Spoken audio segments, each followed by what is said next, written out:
It's going to be a very, very intense journey. What's up, everybody, and welcome to a brand new episode of the Frameskip Podcast. I am one of your hosts for the evening, Elijah Steele, and with me is George. Whatever, insert Patriots player name here, Loftus. Future Patriot Hunter Renfro, calling it now.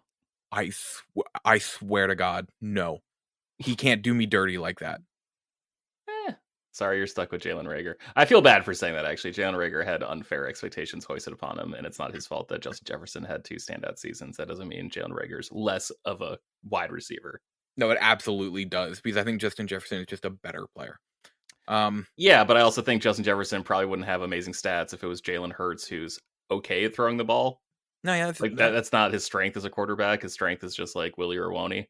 No, yeah, I get that. Speaking of, what did you think of the Super Bowl? I was really disappointed with the ending, just because it felt like there was no penalties whatsoever throughout the game, except for like that one random over, like that undressed player like ran out onto the field. Not undressed, he wasn't naked, but like he just wasn't in uniform because he was injured. Yeah. Besides that, like I thought it was just like so quiet from the refs, and then all of a sudden I felt like we got like 17 flags in the last 3 minutes. And one of the big things to take away from that, that very first flag at the end there was one of those, I mean, did you have to? You let worse than that go the entire game. Yeah. And because of that, the one flag that made perfect sense, that flag would have never been called because it would have never happened if that flag that didn't need to be called wouldn't have been first called. Flag, yeah. So, like, that was a downhill slope. But yeah, it was a very anticlimactic end. Yeah, I'm a little disappointed just because, like, I really like Joe Burrow. I really like T. Higgins. I really like Jamar Chase. I really like Evan McPherson. I don't know if they're going to get back to the Super Bowl. You know, like, how much longer can Buffalo and Kansas City be denied? You know? I think they have a good chance. I will say, I think they will be back sooner rather than later. Yeah, I don't know if it'll be next year or the year after, but within 3 or 4. They have showed they have exactly what they need, just maybe a little more. Cough, cough, offensive line, cough. Yeah, seriously. I thought the halftime show was fucking incredible. Sorry, Austin. But I just there's no other way to describe that halftime show. It was epic. And then I did have like a little mental breakdown when I was just like, oh, this is what old people do when they're just like, oh, these people from my youth, like when The Who came on, you know? But then I realized, like, no, I really like the Beyonce show. Like, I actually like The Weeknd. I like the 2 back-to-back Bruno Mars Super Bowls. And I'm like, oh, no, I just like Super Bowl shows that are good. That's my thing. That's my kink. I recognized 3 songs in that halftime show, and 2 of them were 50 Cent. You gotta get out more, man. What percentage of your day is listening to music that's not video game soundtrack? Actually, video game soundtracks are probably the music I listen to the least. Really? Because I feel like it's always like I see a tweet, and I understand that's like a weird like type of recency bias, but you're always like, oh, I had the Final Fantasy VII soundtrack going on. God, I love this. And like, it's always like, maybe that's just the only time I see it talk about it. What music do you listen to? Okay, so today I listened to a bit of Hamilton, Furious 7 soundtrack, and System of a Down. Okay. All right. That's not a lot to work with. But all right, that's more varied than I think I thought it would be. Oh, and for some reason all night I've had Twista's Overnight Celebrity stuck in my head. Okay. All right, that's again not what I thought it would be. Oh my god, such a good song. Sorry, I'm looking at you right now. Listeners can't see, but Elijah's rocking like a unbuttoned shirt, aviator sunglasses that are, what's it called? The reflective stuff. I don't know. Okay, the special sexy. I just call them sexy. Yeah, that's right. The super sexy, polarized. That's what it's called. That's it. Yeah, the headset. And I don't know what to feel about you. Like, part of me thinks you just walked out of like a block party from like 1998, you know, that was just like blasting Chumbawamba and Smash Mouth and maybe a little Goo Goo Dolls towards the end, and that's why people started to skedaddle. Told me the world. But I could also see System of a Down. I could also see you just causing a ruckus at some Warped Tour because the Sum 41 segment got a little frisky there, you know, little dicey, little hairy near the stage. little too much moshing. Also, if it helps, I know Let It Rock by Kevin Rudolph by heart. All right, maybe this is actually a good time to just move on to the podcast. Just leave this segment behind. George, let's start out with, what have you been playing? I am so glad you asked. I fell down the nerdiest, weirdest rabbit hole ever. So I've been playing, spoilers, Elijah and I have been talking about doing like a PS3 sort of like revival podcast where we just talk about certain PS3 games that we've either wanted to play, wanted to replay, or just think it would be fun to talk about in 2022. So I've been playing those games that we're really excited to reveal and record stuff for soon. But there was a huge sale on PSN this past week, and I bought 3 games, and they're all in the Warhammer series. And I know absolutely nothing about Warhammer whatsoever. Apparently, there's 2 different continuities. There's Warhammer, and then there's Warhammer 40K. Oh, yeah. There's like Warhammer Fantasy. I think it's called Age of Sigmar now. And it is just so nerdy, man. But the cool thing about these games is that they are just ripoffs of other games. So the first game I got was I was playing with Fabio. It's called Warhammer Vermintide 2. And this game is incredible. It is Left 4 Dead in a fantasy setting where it's just like a first-person action game where you're just going up against huge waves of enemies. And then at the end of every level, there's like usually a boss fight or just like a huge number of enemies for you to take out. And then there's always like a stat screen, so you get to see who's carrying their weight and who's not. And Elijah, can I tell you one of my kinks? One thing that really turns me on, bud? Yes. When there's the ultimate edition of a game that includes every DLC for like $10.97, that turns me on, Elijah. I know, I get it. Like nothing else. Completely get it. And in fact, it turned me on so much, I also bought Warhammer Chaos Bane for $7.99. Did not come with all the DLC, but there was a DLC pack for like $14.99. I grabbed that. That game is basically the same thing as Warhammer Vermintide 2, except it's Diablo, and it is faster Diablo, where you're fighting hundreds of enemies on the screen. So it's kind of almost like a Muso game. Hundreds might be a stretch. I have really bad eyesight, and there's just like a lot of little enemies, so I don't know actually how impressive it also might not be a stretch. We don't know. Yeah, it is so much fun. Like, I just crossed the 4th mission, and I already got the trophy for killing 1,000 enemies. I'm like, oh, each mission is like 10 to 12 minutes. There's multiple characters. I think each one of them, it's like Dragon Age Origins, where they each have like a different start point, and you got to replay the game. It seems like not a hard platinum, but just like a time-consuming platinum. But even then, a respect your time platinum. Vermintide 2 seems impossible. So we'll see. I also got Warhammer 40K, the sci-fi version of Warhammer. Okay, yeah. They had a game called Inquisitor, which is basically, again, Diablo, but you're just a weird space marine religious zealot person representing the crazed, fanatical desires of this stagnant, crappy, fascist empire. And I'm just ripping through space monsters and space goblins and space orcs and rogue splicers and psychers cool. And all this random stuff. And I don't really understand that game at all. I don't like. I tried to watch a couple Warhammer 40K videos this weekend just because I was so bored. I'm like, I kind of want to get into something new that I know nothing about. And to its credit, I felt like I was 14 years old, just like really discovering Wikipedia and Age of Apocalypse for the first time, being like, okay, I remember the story, but what the hell actually happened in this story? And just getting like the full scoop. I'm like, wait, that's what happened in Age of Apocalypse? And now I'm getting there with Warhammer. I started watching YouTube videos on how to paint these miniatures. There's this really, really cool, intricate YouTube channel called Play on Tabletop, where they break down a 5-turn game of Warhammer 40K in 40 minutes. Really well made, really well edited. I watched like 5 or 6 of those, and I got to the point where I'm like, I actually don't care about these miniatures at all. Like I thought I was about to buy either that or like the Star Wars Legion miniature game and start like painting those and trying to set that up. And I'm just like, oh, this is actually just not my speed at all. Just not a miniature person. No, but these games are incredible. Vermintide 2 is so much fun. Chaos Bane is so much fun. Inquisitor is strictly fine, but again, it was like everything for $8.99. And it's also on PlayStation now. So I recommend that if you want to check the game out. It's got really big like StarCraft vibes. Like it's got StarCraft aesthetic, but it plays like, you know, the hero characters from Warcraft 3. Yeah. So it's like if those two things had a baby. And that's really all I've been playing this week outside of the surprise games for PS3 podcast.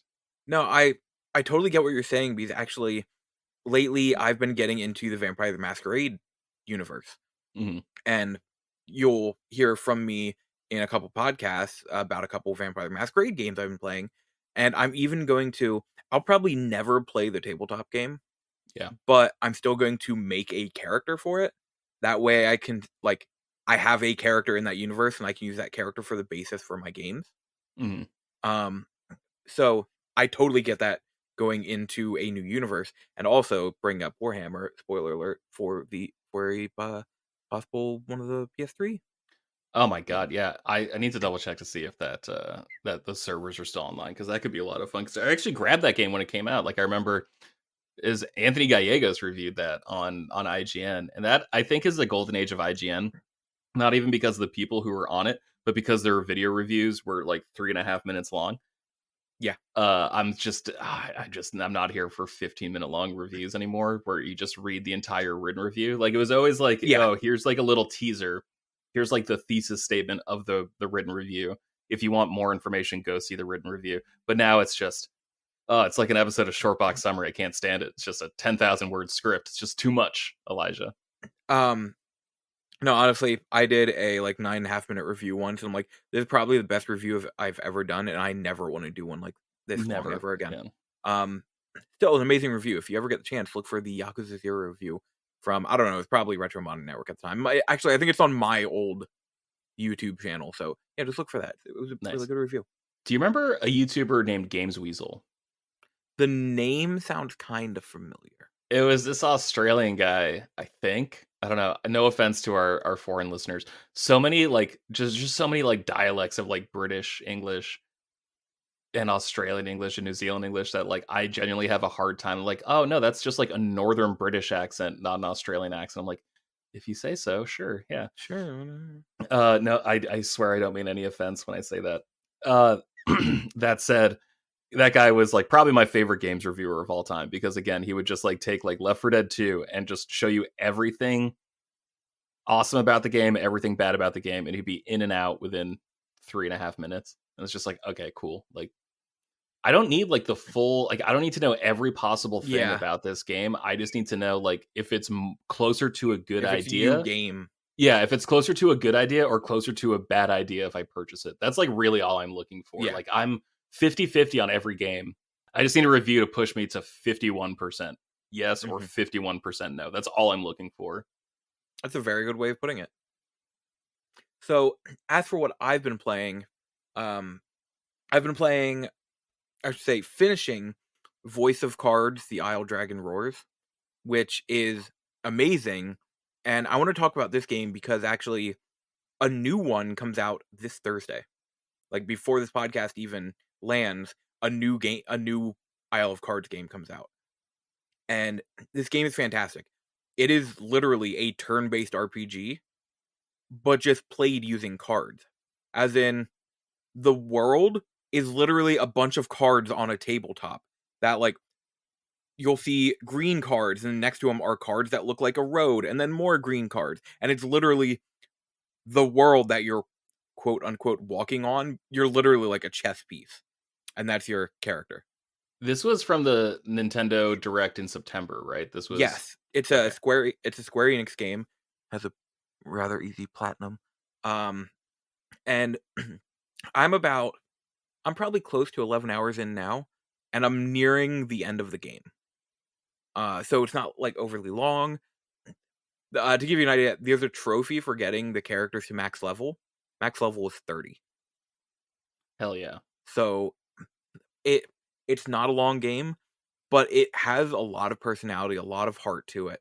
And I am absolutely loving this game. I will gladly. There was one RNG based trophy that you can make easier when you do New Game Plus, and it's like right near the beginning of the new game also. So I figure I'll just do that. But no, this game is absolutely fun. It is a classic turn based RPG, but just in this adorable style. When you say there's a new game, does that mean like a sequel? Or like is this like a series? Like is this like the new like Tales where it's just like here's a world? Yes, yes. It's not so much a sequel. I think the one character in this game I saw on art for the next one, but I was reading that, like, you don't have to play this first one at all. And you're gonna get the exact same out of the other one, other than, "Oh, I recognize that character," or something like Gotcha. that. Cool. But yeah, I'm so excited for it, and I wanna make this game more known because it's fantastic and with the new one coming out. But the other game I've been playing is, for some reason, I decided, "You know what? I'm gonna pick up the DLC for Resident Evil Operation Raccoon City on PS3." Why wouldn't you, bud? I mean, it's as we record, it's February 15th, 2022. No time like the present to jump into that PS3 game. Right? Well, I booted the game up, and I did not remember the game very well. Last time I played it was years ago. And I booted up, and I could not find that DLC. I couldn't. To the point where I just played through the entire game on the hardest difficulty, because I'm like, I don't know, maybe something will happen and it'll pop up. And then I realized something literally last night as I'm finishing the game. When you first start up campaign, it asks if you want to be USS, which is like the special umbrella operative squad, the main squad of the game, Mhm. or if you want to be this other squad. Yeah, clicking the other squad is the DLC. The other squad wasn't in the game to begin with. It Oh, literally is the man. DLC. Silver lining here, does doing it on the hardest difficulty, was that a trophy? Yes. And difficulty trophies stack. So before I'd only beaten on normal, and since I did it on professional, I got the trophies for beating it on veteran and professional. Oh, hell yeah. So Alright, that's so, why like, I'm like, that all right. not a waste of time. At that point, I was like, maybe I'm just never going to be able to play the DLC. But hey, I'm nearing a trophy, so you know what? Worth it. And then I found the DLC. So I'll be doing the DLC, and if I stream tonight, it just depends on how tired I am. It looks like Operation Raccoon City is winning, so that'll be what I stream. Very cool. Walk me through this. I know we have, like, a big topic to get to, and I think we're almost there. But Yes. buying DLC on the PS3 in 2022, what did you have to do that? Because I know they removed the ability to just use your credit card. So one of the nice things is the PlayStation wallet goes for over all PlayStation consoles. So I went and got a points card and just put it in my wallet, and I first bought the Dying Light DLC on my phone just for the PS4, and then I just went to the PS3 and the funds were already in the account. Alright. I still have, like, realistically, $200 to $250 worth of stuff I still wanna buy on the PS3 before it goes bye-bye forever. And make no mistake, it's going to go bye-bye. Like, unless they Oh, yeah. figure out a way to just do, like remote desktop a PS3 into PlayStation 5, there's no reason for them to keep this around. Yeah. So if there's PS1 classics or PS2 classics, even PlayStation Mini is a space shooter for $2. I would consider purchasing that stuff sooner rather than later. Yeah. And that's why, like, I also, you know me, I want to buy as many Vita games as I can as well. Absolutely. So, because I bought my Valentine's Day present to myself was a $50 PSN card. Oh. And I got the Dying Light DLC, the 2 Resident Evil Operation Raccoon City DLCs, and with the remaining, I bought the Muppet game for Vita. Is that a riddle? Is that a real No. thing? No, it's literally like the Muppet game, like, Is it like the Jason Segel movie? Is it Muppets No. Most Wanted, the second one? Is it No, completely unrelated? completely unrelated, but it's a Muppets game. What's the platinum like on that bad boy? I have no idea. I haven't Okay, looked. I'm sure. very curious. I'm very, very curious. All right. And actually, now that you bring it up, I'm gonna have to check it after the podcast because I'm even more curious. Cool. But yeah. Hold on, sorry. Before we jump in, there was a question to Frameskip from Alden on Twitter where he was looking for a little edification about what you were talking about when you set your goal for the games you want to beat this year. Does that include platinums, or does that just include any game? So rolled credits. Games I want to beat. It is games rolled credits that I haven't beaten before. So, for example, I'm not counting Operation Raccoon City as one of them, even though I just rebeat it, because I have previously beaten it. It's new games I haven't previously beaten. So I am including games like Death Stranding, where I played half of it and just need to go back and play more. I haven't beaten it yet, so I am including it. The other thing I've decided, instead of making my goal to get so many platinums, I'm actually changing it to, I want to get my PSN profile average completion percentage over 40%. Oh damn. Which it might seem like sound easy because I'm at like 30. What am I at? 30. I'm on PSN profiles right now. Let me look quick. I'm at like what, 37.46% or 34.76%. Well, that's really hard because that means you have to go back and basically play all the games you've already owned and like registered basically on the PSN. That, or just play so many new games and get them to higher percentages. Yeah. And granted, there will be big boosts because I have 3 more Sakura Succubus games to play, which are all easy platinums. Mm-hmm. I've got a number of FMV games to play that all have easier platinums, so that'll be a boost. But like, I do want to go back to some of these other games that I have played before and get, and that's one of the reasons with Operation Raccoon City and the DLC is like, oh, I want to play the DLC, but also it'll increase percentage. I'm going to get the DLC for Aliens Colonial Marines and play through that too, because it'll boost my percentage. Yeah. The Final Fantasy 15, I have the platinum in Final Fantasy 15. It's at 42%. Yeah, there's so much DLC for that game. Good grief. So I'm going back and playing all the DLC for that. It'll be my first time playing through the DLC, and it'll add to my final question, and then we'll get into our main topic. This is something I've noticed lately is I think the reason it's been kind of hard for me to play games is the space in which I play games is so cluttered.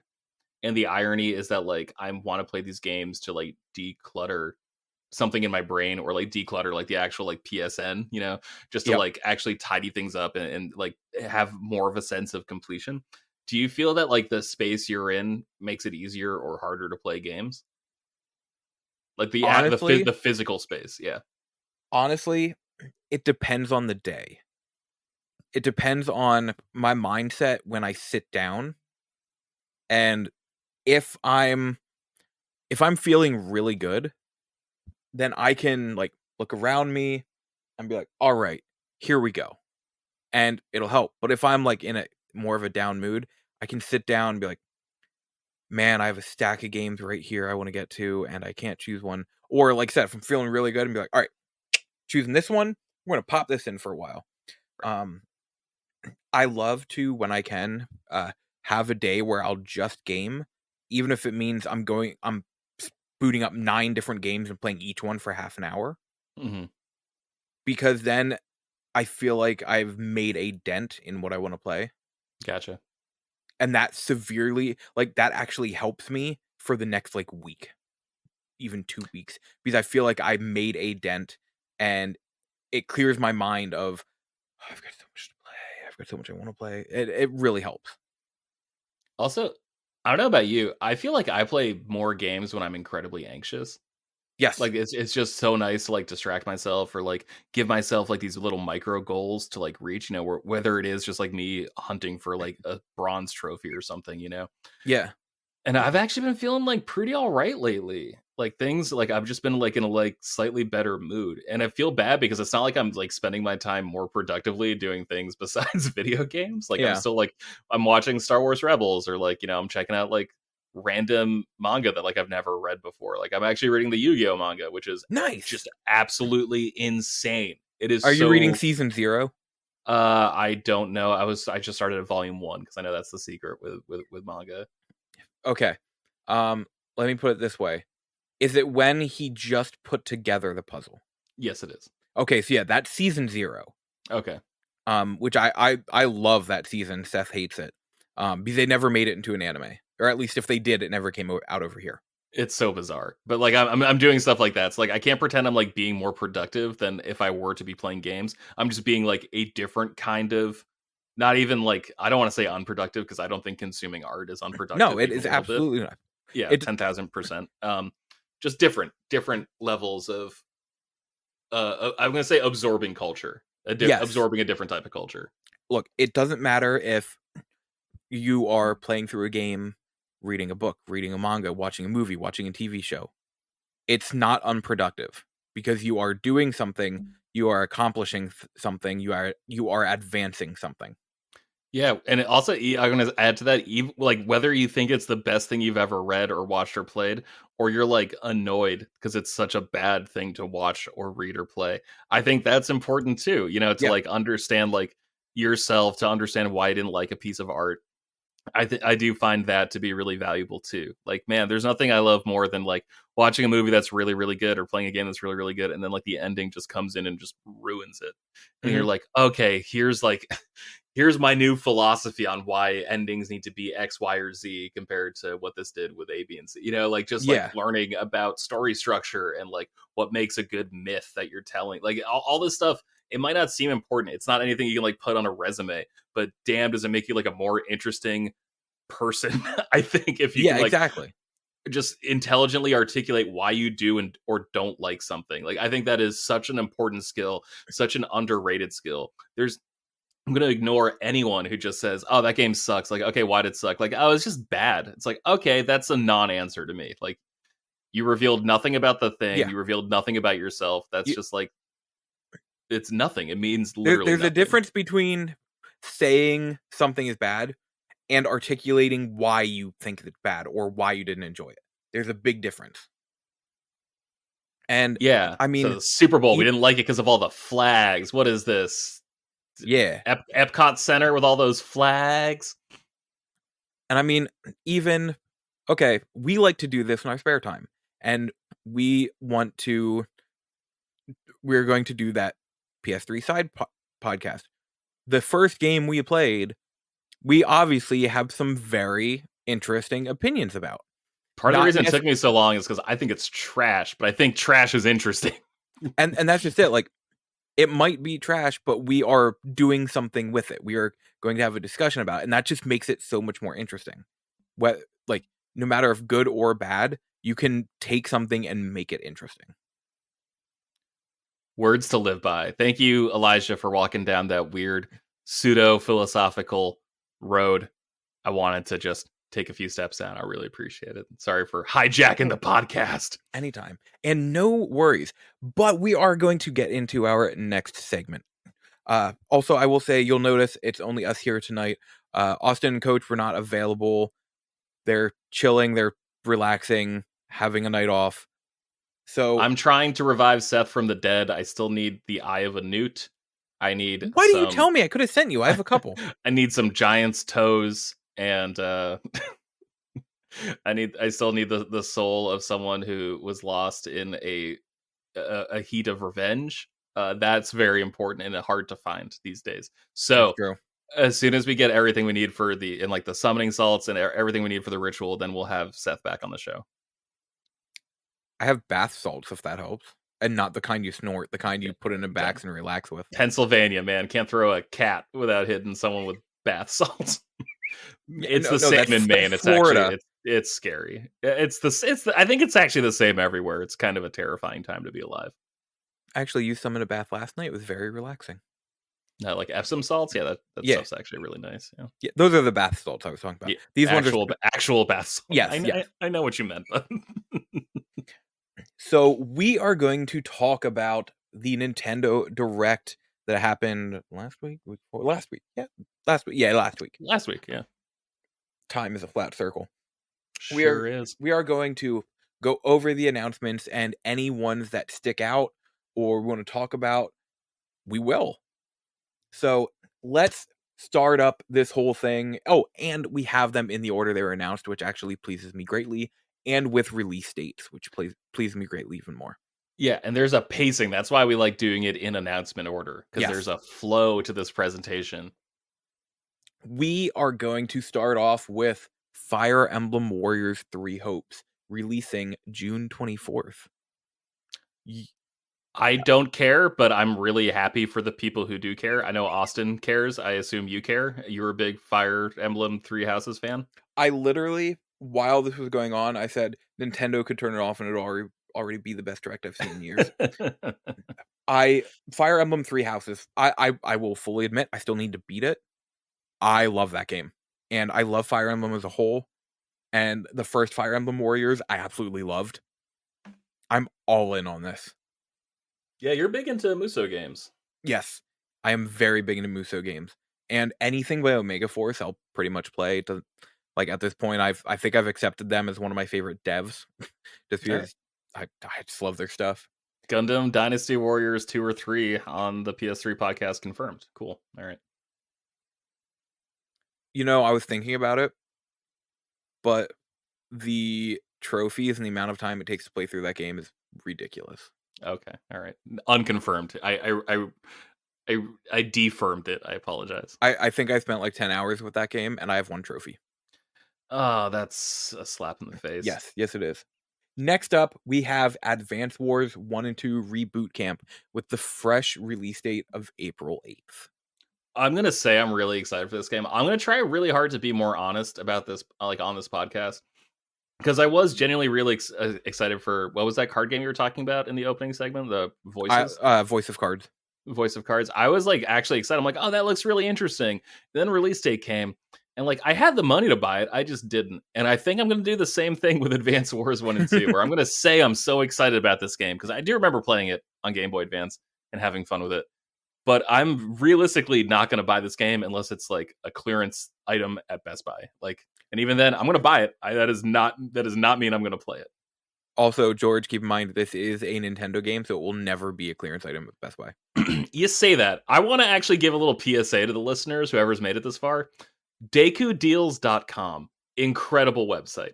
Absolutely incredible website. You can make a wish list and it will notify you when a game goes on sale. It will notify you with multiple notifications to let you know this is the most we've ever seen this game on sale.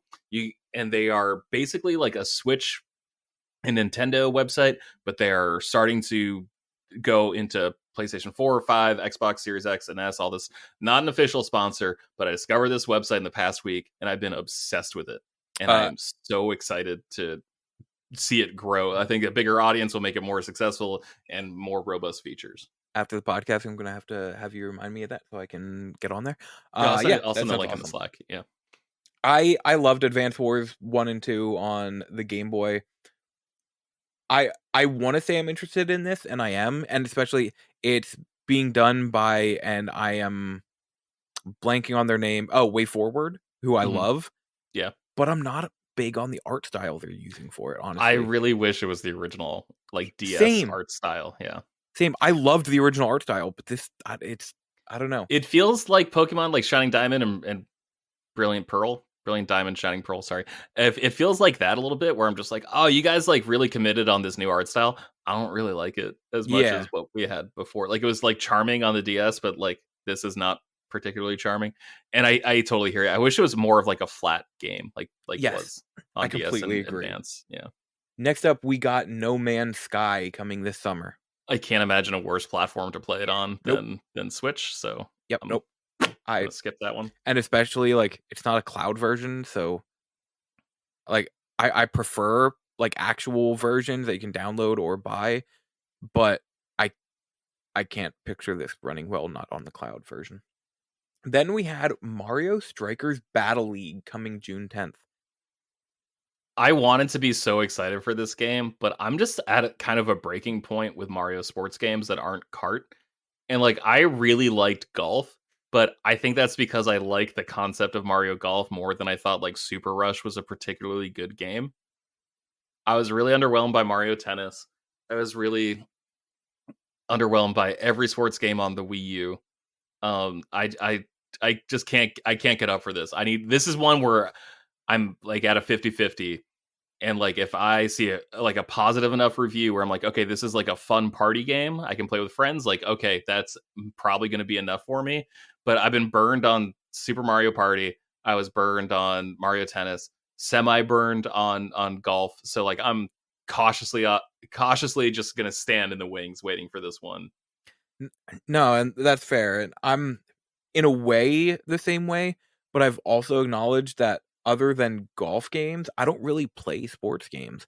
Even like I used to get Madden every year, and I stopped. And like I said, you know what?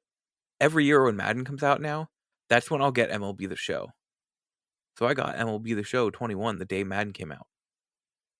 Never put it in my console.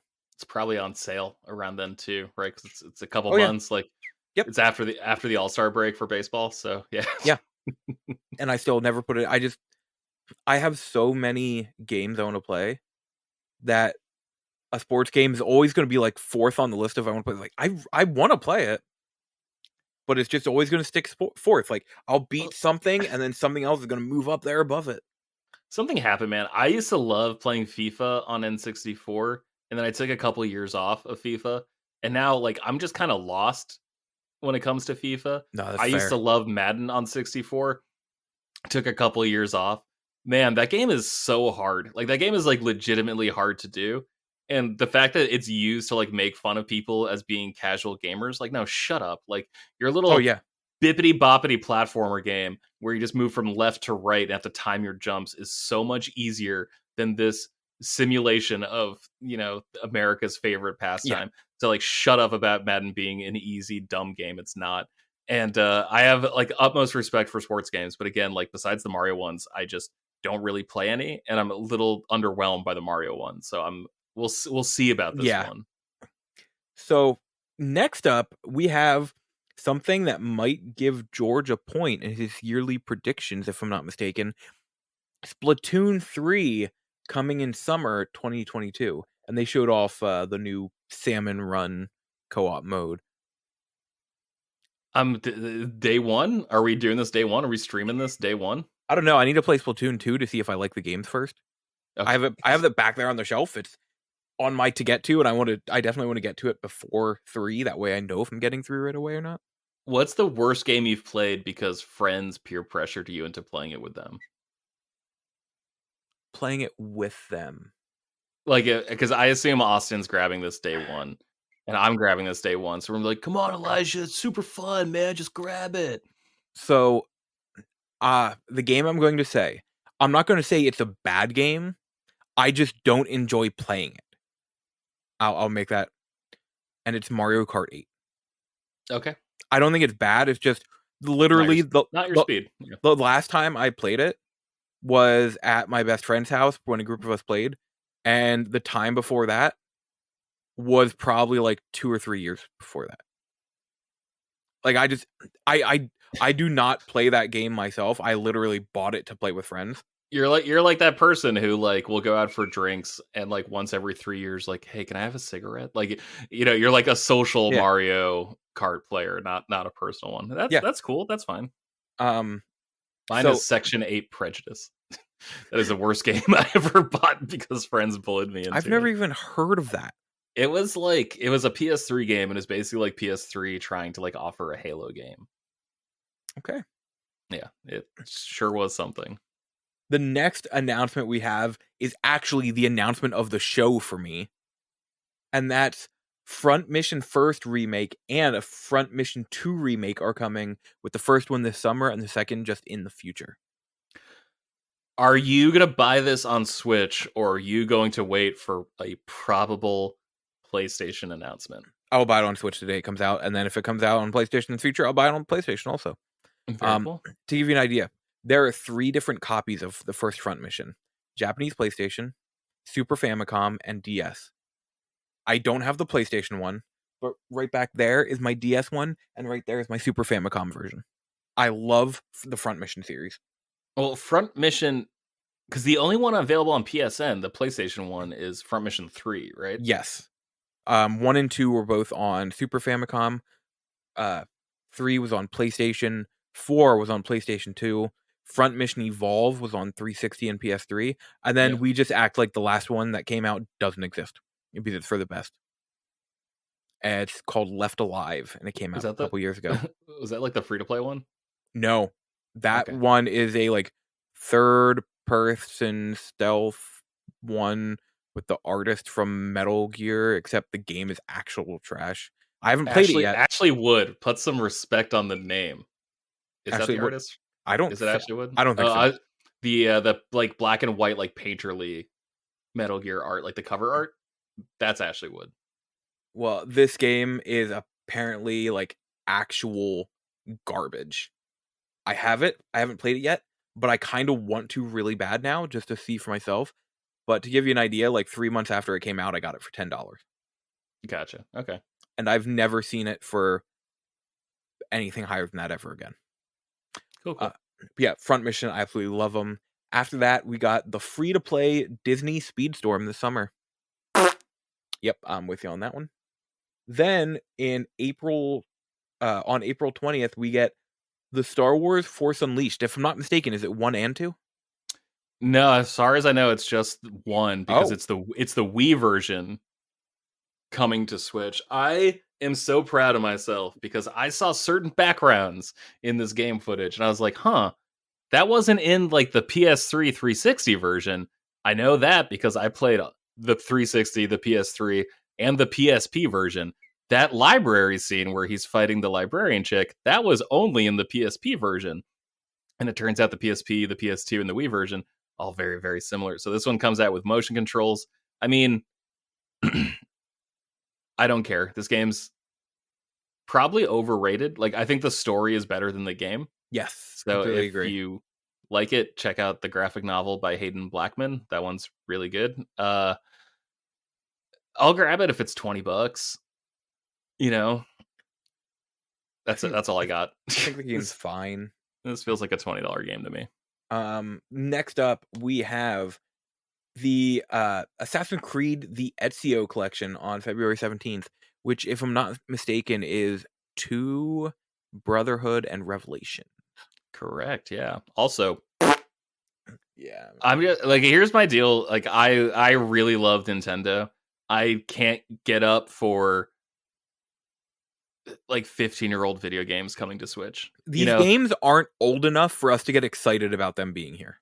Yeah, that's especially because the Ezio collection came out on PS4 4 years ago. Yeah, something like that. Yeah. So, like that, and same thing with like Force Unleashed, where I'm like, okay, you're like really hoping that some 8-year-old who played that also owns a Switch now and can replay. Yeah. Like that's like literally what you're hanging your hopes on for this game coming out. Next up, we have another one of the big announcements of the show for me, honestly, which is SD Gundam Battle Alliance coming sometime this year. I'm in. I'm into. I like can't think of a single thing I hate more than SD Gundam. Like, I'm on several Gundam podcasts. Check out Operation Gundam History with my guy Foggy. Super awesome show where he just breaks down the anime like in chronological order because it gets really complicated really fast. And I'm on a couple episodes and it's super fun. I love that guy. I love Gundam. I just hate SD Gundam. Like SD Gundam Force, the cartoon. Do you have any idea how mad I was to go from Gundam Wing to like to 8th MS team into like 0080, 0083, like to get in Char's counterattack, Endless Waltz, to get all this Gundam stuff. And then like, okay, now we're going to do the original Gundam series. I'm like, hell yeah, that animation is weird. I'm super into it. To go from that and then just like turn on Cartoon Network and just have SD Gundam Force, it's like, I literally watched SD Gundam Force just because I'm like, well, it's a Gundam and it's on. I'm like, it's not great. Yeah. But it's Gundam at least.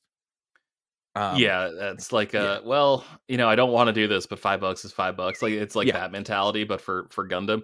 And so I'm going to get this because I need Gundam games to do well, so we get more Gundam games in the States. But besides that, I am not going to be happy about it. And it really looks like it plays like a normal Gundam game. So I'm actually really sad, if I'm not mistaken.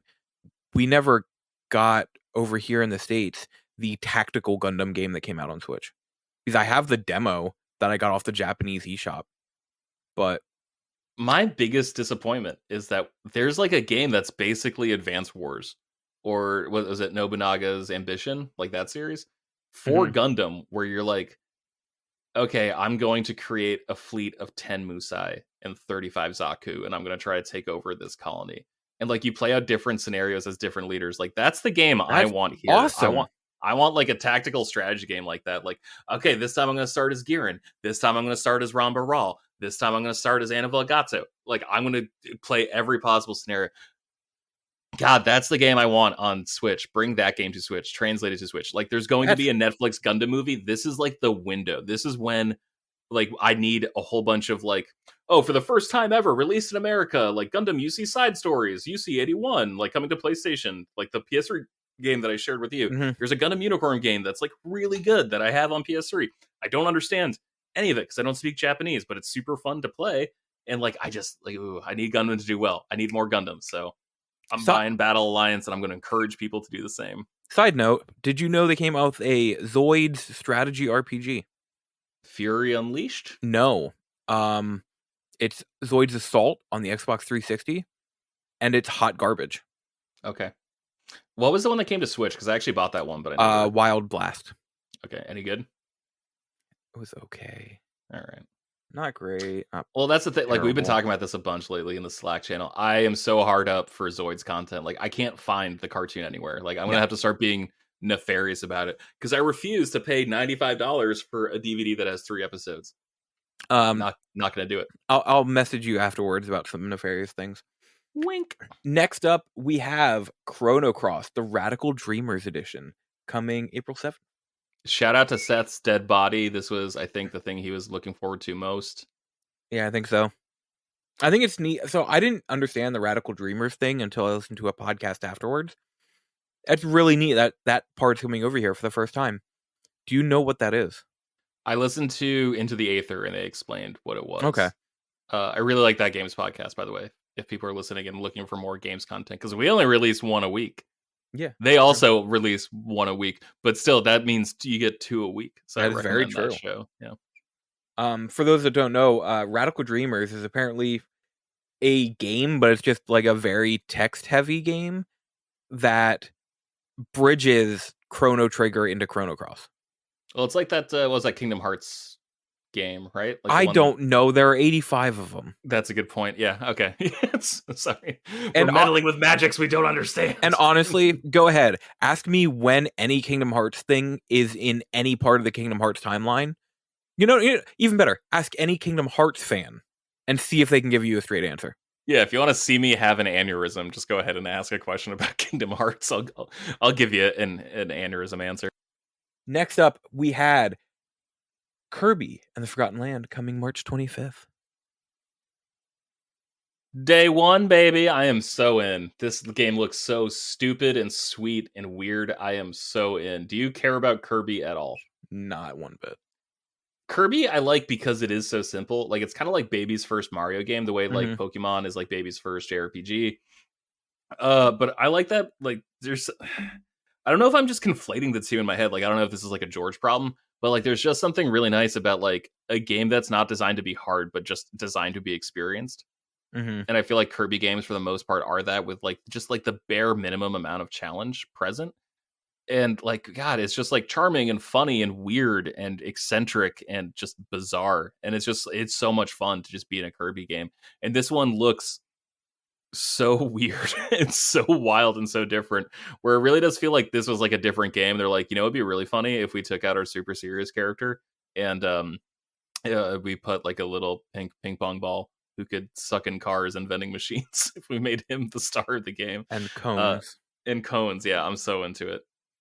No, like, I know it's not for me, but at the same time, like, that looks like, I hope it's good. It looks neat. I like what they're doing with it. Next up, we had a game we mentioned earlier in a way, but MLB The Show 22 coming to Switch. This presentation was so cool because they actually had Shohei Ohtani come out and like introduce it. Yeah, and that guy was it Player of the Year, right? Like MVP? I don't remember. I think he was MVP for the last season because he just had like an unreal pitching season and like an unreal hitting season. Like, it was like Babe Ruth-esque numbers, who was also like a pitcher and a hitter. Obviously not as good as Babe Ruth, I think, but like the closest thing in the 21st century to Babe Ruth. And he just seems like a really cool guy, especially he was coming off like Tommy John surgery, like for elbows. Oh wow. So no one was like really 100% sure how he'd do.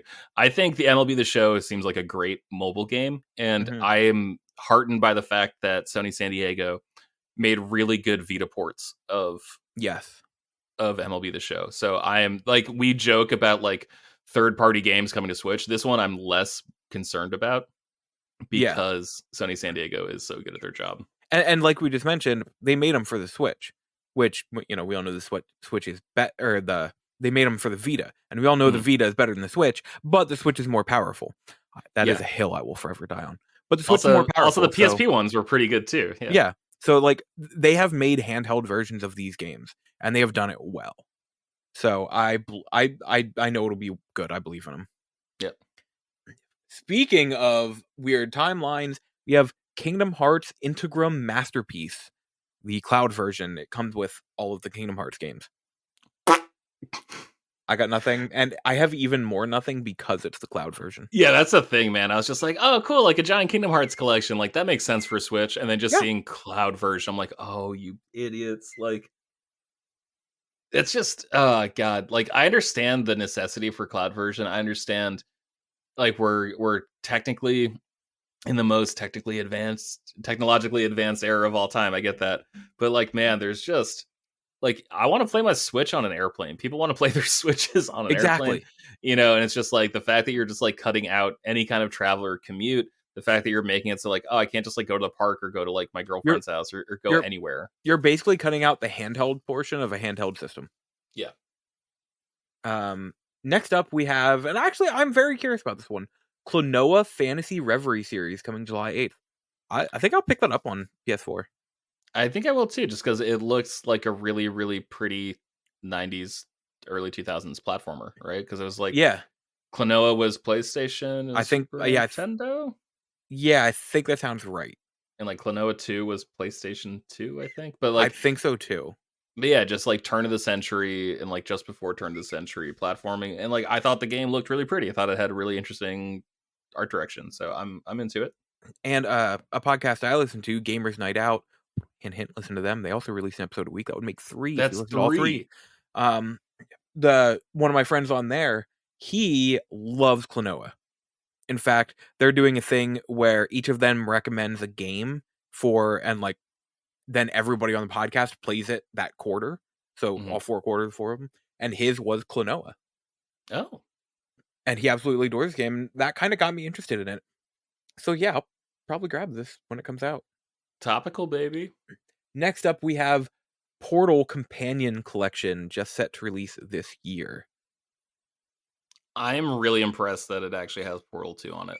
Me too. Yeah. Like, I have no interest in picking this up, but I think it's really neat that it's coming. I would be so much more interested if it comes to PlayStation. And like, I hate to sound like a fanboy, but it's just one of those things. Like, I played Portal when my Mac could barely run it, and I assume the Switch will run it better than my Mac did 10 years ago, but I don't know how much better. And man, all I want is Orange Box on PlayStation 4 or PlayStation 5. Just update the freaking Orange Box, man. Give me all them games. I think Team Fortress 2 might be more popular now than it was 10 years ago. I think so. If it got another chance to shine, you know, like a fresh coat of paint, maybe they throw it in like a new engine, but they just like sort of update it. I think that could be baller. Like, I think that would be huge. And man, I would love, can you imagine getting the platinum for Portal? Wouldn't that feel nice? I wonder which trophies I do and don't have for Portal 2. I'm curious now. Did you finish it, or is that going to be one of your 60 games? I finished it. I did co-op on PC. So, but I'm also going to interject here because there was a game that I guess was shown off at the. Let me just make sure that. Yeah, it was, I guess, shown off at the Japanese Nintendo Direct. Yeah. And not in ours. But a new Square Enix game coming May 12th called The Centennial Case, a Shijima Story. And it's an FMV murder mystery. Oh, man, if those aren't a whole bunch of Elijah words just together in a word salad, I don't know what is. Yeah, that I already I'm like, yeah, I'm buying that game the day it comes out. Because it's everything I want in a game. Yeah. Yeah, I just wanted to bring that one up because that did not get shown over here, even though it's coming out over here in like 3 months. Next up, we had another one of the big ones of the show for me. And I don't know correctly how to say it, but is it Live Alive? I think it is. I think it is, yeah. It is an RPG that I've heard a lot about from people. This is the first time it's come over here, first time it's been localized. But basically it's, I want to say, a series of almost vignette type things where it looked like Cloud Atlas, the movie, but the video game, if that makes sense, where it was like Tom Hanks was like playing the same person in like 8 yes, different time periods. yeah, because, you know, there's feudal Japan where I guess you're a samurai, and then you have present day where, or you have Old West where you're a gunslinger, and present day where I think that's where you're a ninja. It future was, I don't know, it showed a robot getting sucked out into space. I'm so in. I've heard so much good about this game. I'm in too, and I've been like way more interested in JRPGs recently, mostly because like they are sort of mid 90s, early Y2K era like revivalist stuff. Like I really want to grab Saga Frontier remastered, like the one that came out I think last year. That said, I also know like Saga's like part of a series, and I'm like, well, if I'm gonna get a Saga game, shouldn't I get Mobile Suit Saga, like the Gundam one? Like, I don't know. But like this one just seems like really exciting. Like it really does feel like it's like a memory of something you can't quite put your finger on, but like all of a sudden it's like an epiphany you have where it's just like such a clear thing. And like this game I think like looks awesome. And like it's I'm not typically the guy who plays these types of games. Yeah. Oh, and just the HD 2D art style, it had Looks- my heart with Octopath. And Yeah. like any game, even if I'm not interested in the game, I'm like, I want to play it just because it's an HD 2D. Just because it looks so pretty, yeah. Next up, we had Nintendo Switch Sports. Game of the show. Which Game of the show. Which I feel like should have come out when the Switch came out. Yeah, I mean, thank God Snipper Clips and 1-2 Switch was there. However, damn, this would have been pretty cool. Yeah. I don't know. Like I feel like this makes me feel like I'm just doing like weird boomer talk. But like I'm ready for Guitar Hero to come back. I'm ready for SingStar to come back. I'm ready for You're talking like to my heart right now. Yeah, I'm ready for Wii Sports to come back. I'm ready for rail shooters to come back. Like, let me use my Move controllers for my PSVR that I don't use anymore. Let me use that on like some weird rail shooter game. Like, I'm kind of ready for like nerdy ass peripheral stuff to come back. And man, yeah, I wish this were Wii Sports Resort. I want all the options. I miss playing Frisbee in Wii Sports. Oh Like, my God. on the resort island. Yeah. Okay. I was like, wait a second. I forgot that was on, but I never played Resort. Well, there was that, and I remember like there was like a basketball where you could just like a shooting competition. I was like, I'm gonna play like this new young player, Steph Curry. He's pretty good at shooting the ball, and because it came out a long time ago. Yeah, I was gonna say it came out like when he was like a rookie, whatever. And so yeah, I'm like ready for all this stuff. This is my game of the show. Like this is a game I'm gonna bully your ass into getting. I hope you're ready. Fair. I want us to get to the point where we have to settle arguments with Wii Sports. Like it comes down to like a tennis match or like a golf match or like a bowling score. I have talked with Austin already and like other people, and like I want to set up like I want like a season. Like I want us to like I'm gonna get a whiteboard and we're just gonna keep stats for people in the year. I am so beyond excited for this game. I am 100% buying this when it comes out. Yeah, I'm gonna if not right when it comes out, then very, very, very soon afterwards. Yeah. But yeah, I'm in. Next up, we had Taiko no Tatsujin Rhythm Festival, set to come out this year. If it comes out on PS4, I'll buy it in a heartbeat. It's on Apple Arcade. I'd rather play it there. Like something about like the touchscreen on my phone just like makes it make more sense to me. You know, I have the most recent Taiko no Tatsujin on PS4, and that's one that I'll just go back to and like, you know what, I'm in the mood to play some. Do you play with a controller? I do. I don't have the drums. So they had the drums on the website, but apparently they only had them on the website for Switch. So if I want PS4 drums, I would need to import them. I feel like that's not even top 10 dumbest things you could import. No, it's definitely not. Yeah. Because I enjoy the games enough that like it's not like that's the only one I'll ever play or anything. Right. Next up, we had a new trailer for Triangle Strategy coming out very soon on March 4th. And a demo, too. The first 3 chapters available on Switch. I downloaded it. I haven't checked it out yet. Again, this is like I am trying to bridge out and play more things. I haven't really played strategy games really since 3DS. Like the last one I really got into is Fire Emblem Awakening. I think that game is like perfect. And it just kind of felt like, okay, this is this is it. This is like this is my crowning achievement in strategy games. But this one does seem really interesting and like looks really cool. And I'm excited to check out that demo. But Arceus and Shining Pearl have just been very distracting. I think Triangle Strategy looks great.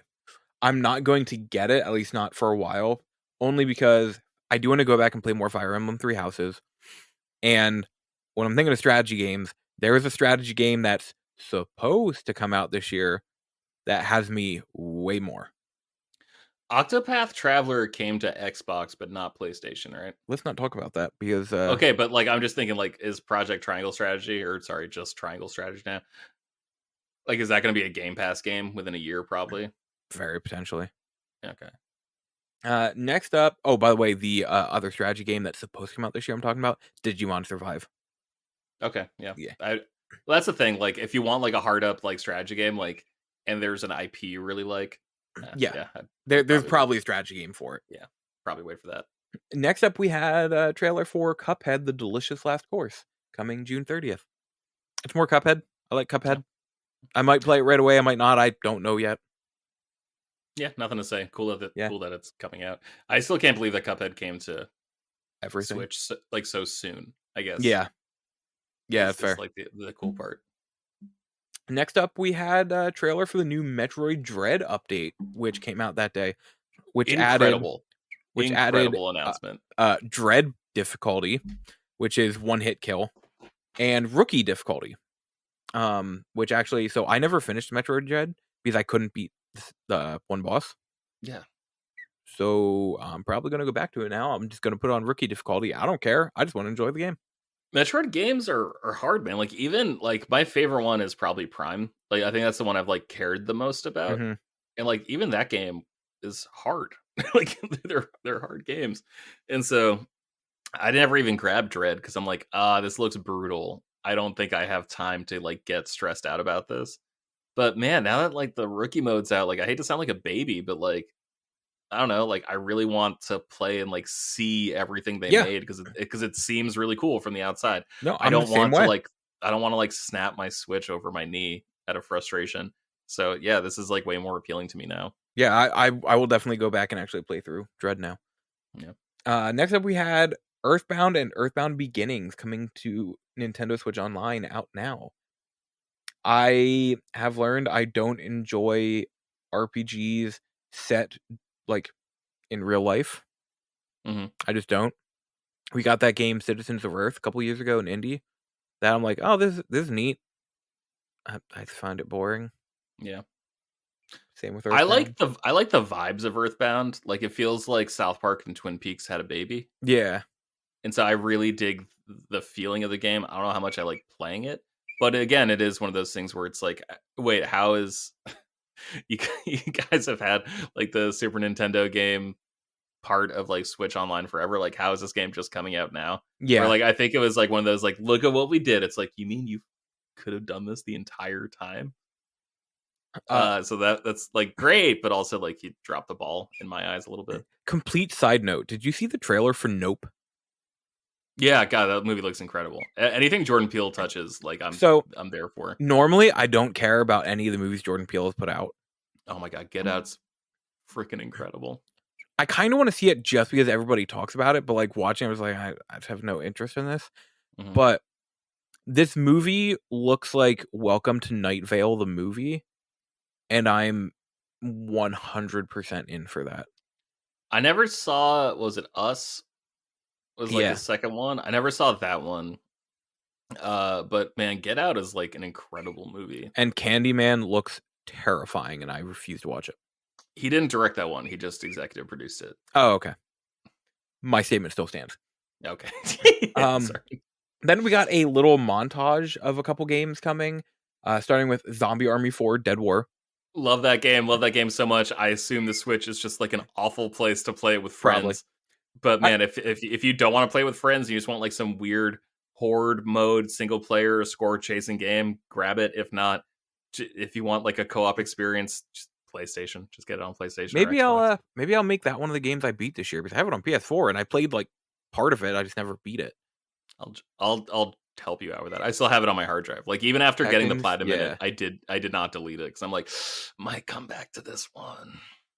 The next one that got shown is actually one I'm very interested in. Getsu Fumiden Undying Moon. What the hell is this? It's a new Konami game. But I just want you to ruminate on that one for a moment.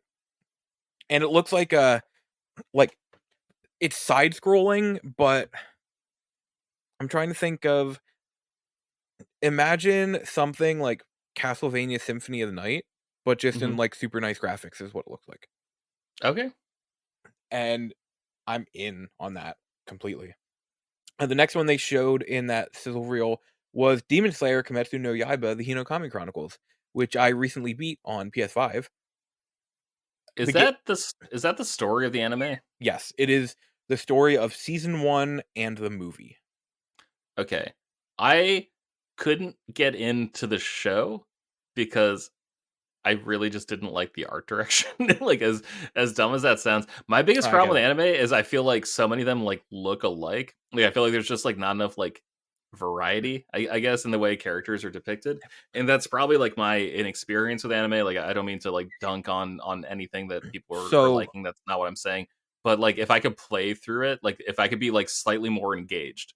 Yeah, I will say there's a certain kind of anime that I've noticed has that like shared, like easily shared style, and that's shonen anime.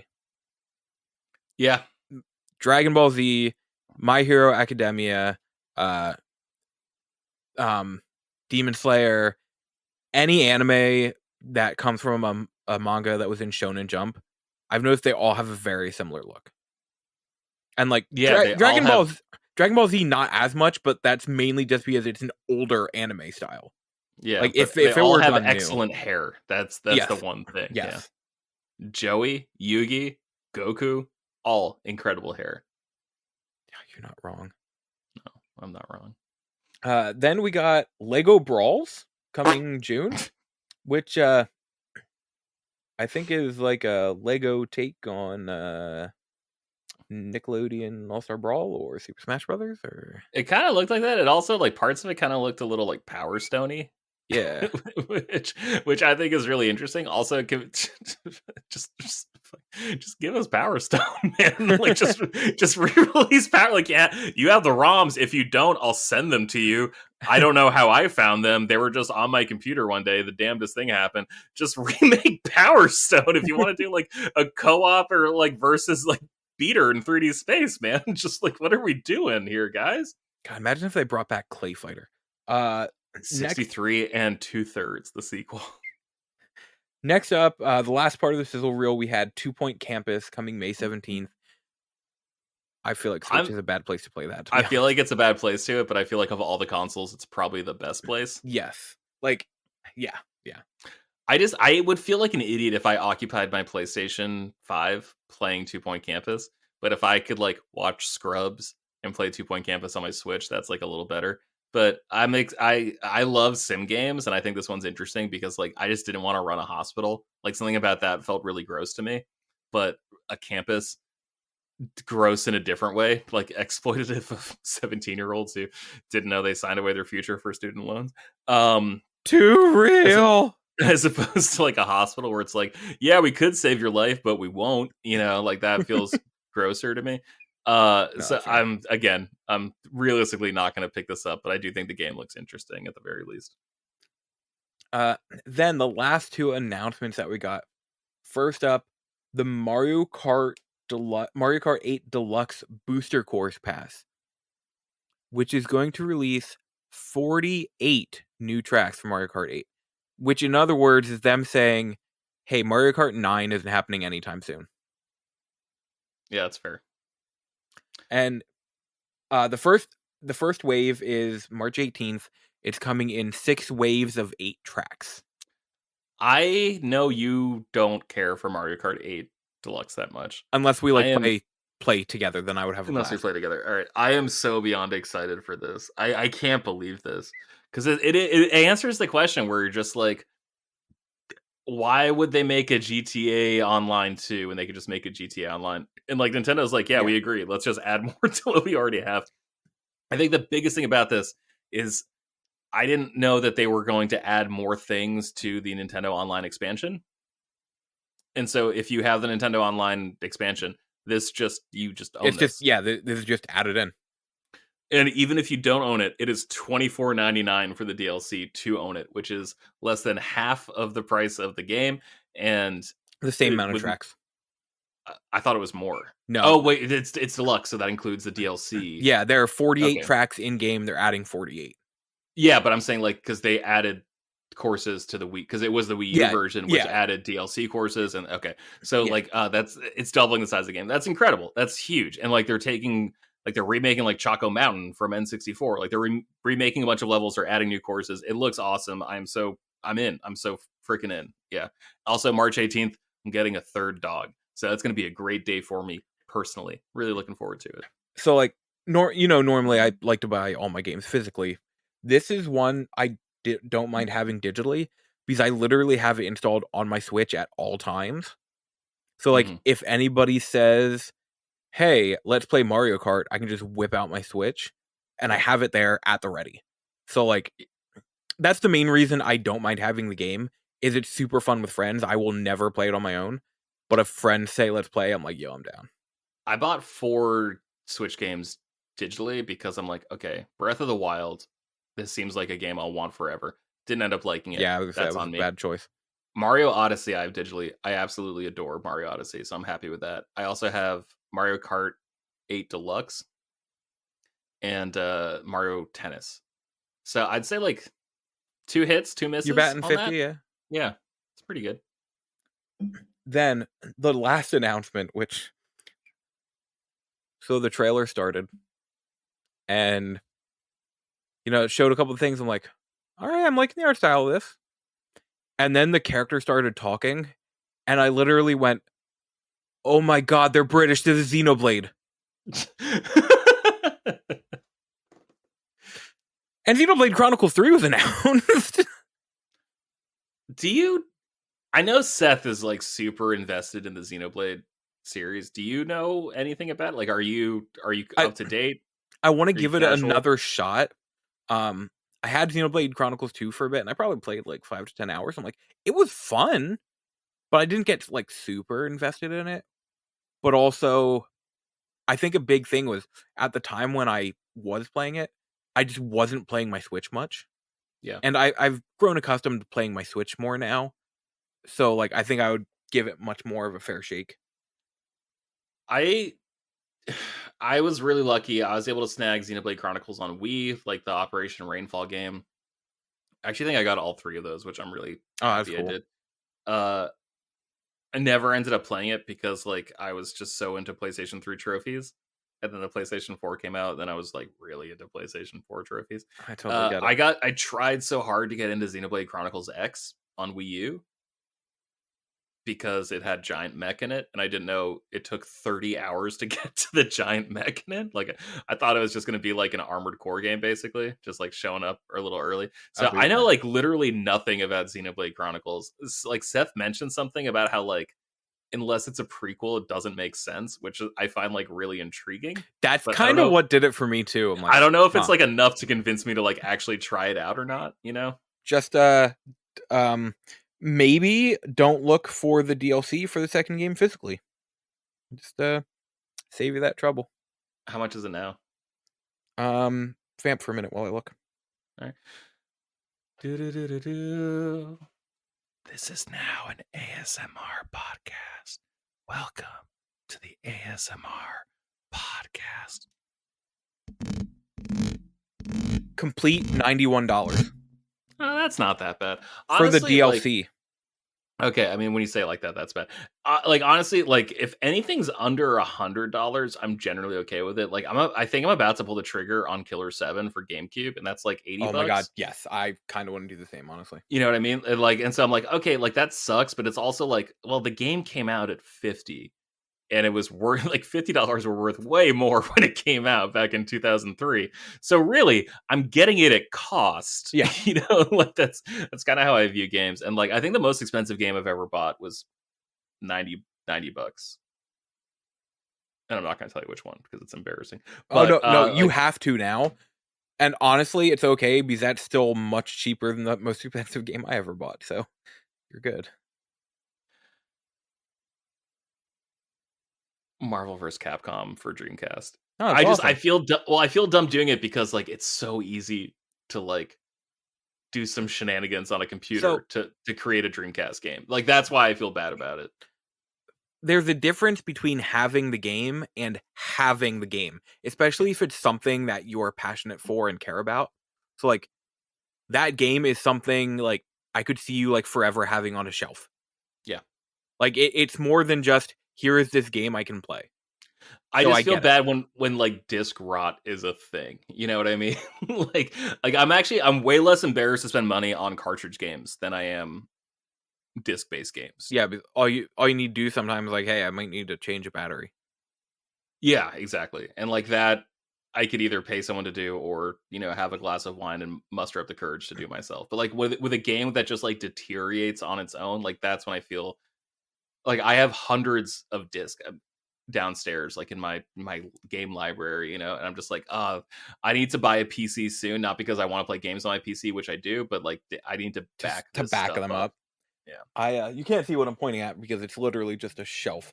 Okay. But right there is the game I purchased for $475. So totally, I understand. Your Weird Roses game, Rule of Rose.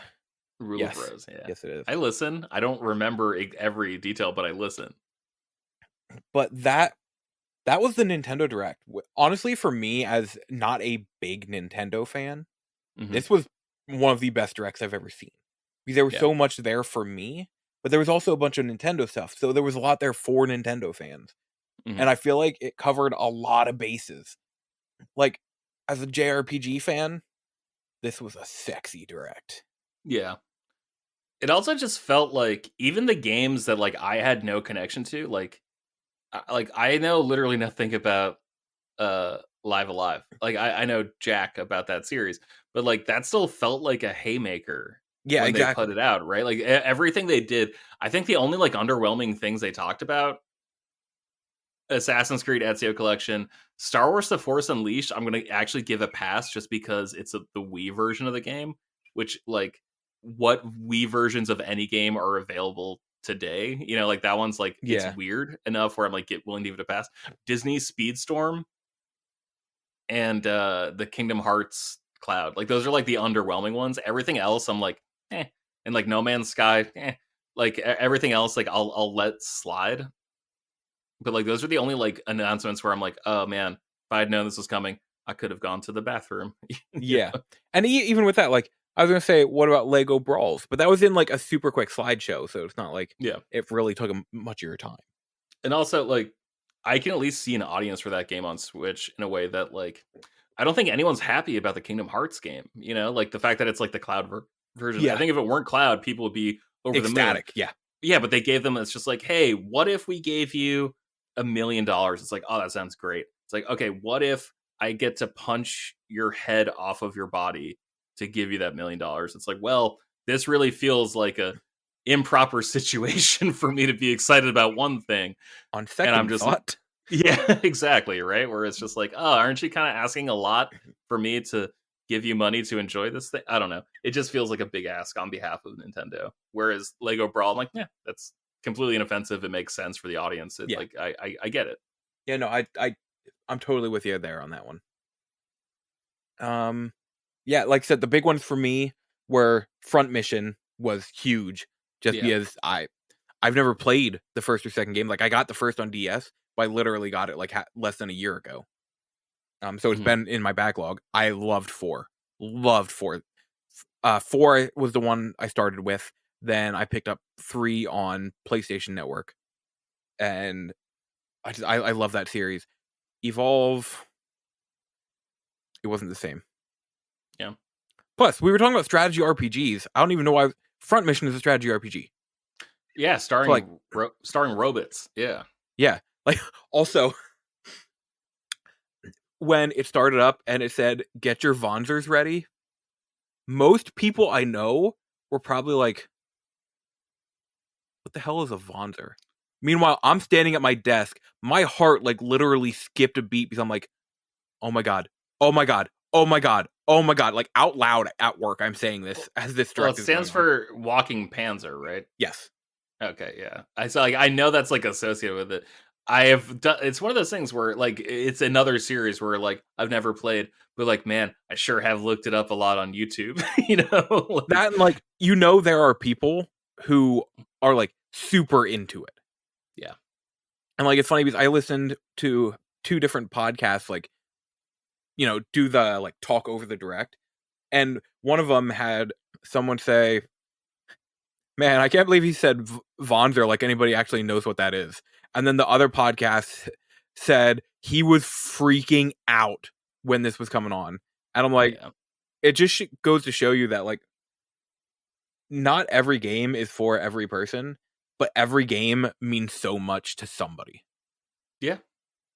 I think that's great. I think that's a beautiful spot to end on for the Nintendo Direct. I think so too. God, that was Ugh. such a sexy direct. Thanks everybody for joining us. I'm gonna buy way more Switch games this year than I might have ever done before. I hear you, man. I hear you. God, this was fun. I always like the episodes that are just you and me. There's something special about them. I like the episodes that are just Austin and I. I like the ones where we're all together. That feels great. Yeah. That feels like hanging out with buddies at like a bar. Like that's great. But there's something really sweet because I think you and I you were the first person I ever did a solo show with. So like it always feels nice to go back to that. It's always such a good time. Yeah. If you have any questions for us, please send them on bit.ly/frameskipq or at frameskippod at FrameSkipPod on Twitter. Yeah. well, I always forget if the email is frameskippod or Let's not do. frameskippodcast. I'm gonna vote. We drop the email. Does anyone ever send us an email? Let's just stick to Twitter. Let's stick to Bitly. I'm down with that. Yeah, find us on Twitter at frameskippod.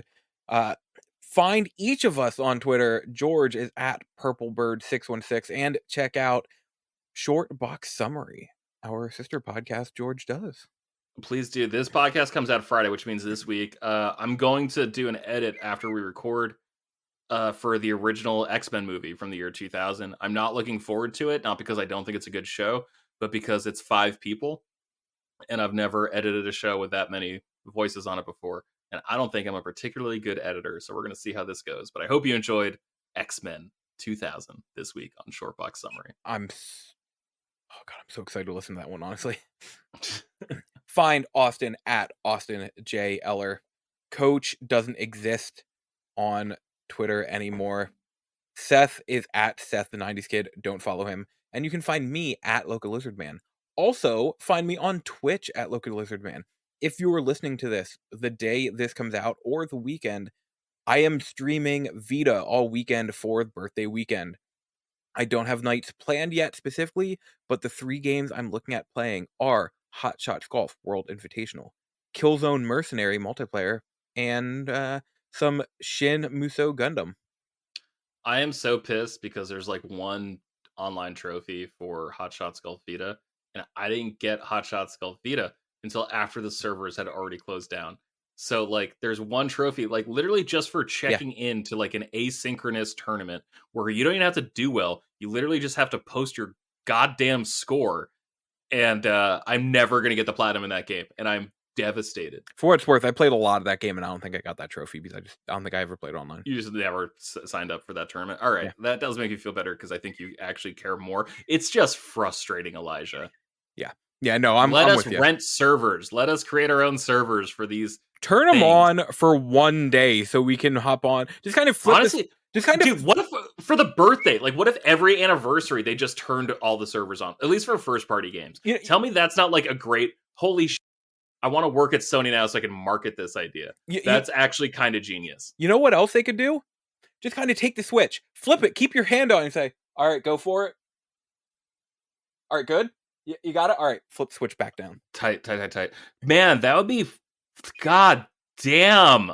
Oh, I'm gonna work on this as like a spec campaign for my advertising portfolio now. This is genius. And like, also keep in mind, I'm going to talk about it more next week. The day we record is the PlayStation Vita's 10th birthday in United States. Oh my god, the 22nd. Can't wait. Yeah. That's why I'm doing this big birthday bash for it. Vita's my favorite console of all time, so I'm going to be doing a lot for it over the next week. That is everything for us today. Any questions, comments, or concerns, please send them in so we can know what to do to make the show better. But until next time, good night, listeners. Good night. I'll see you in another life, brother.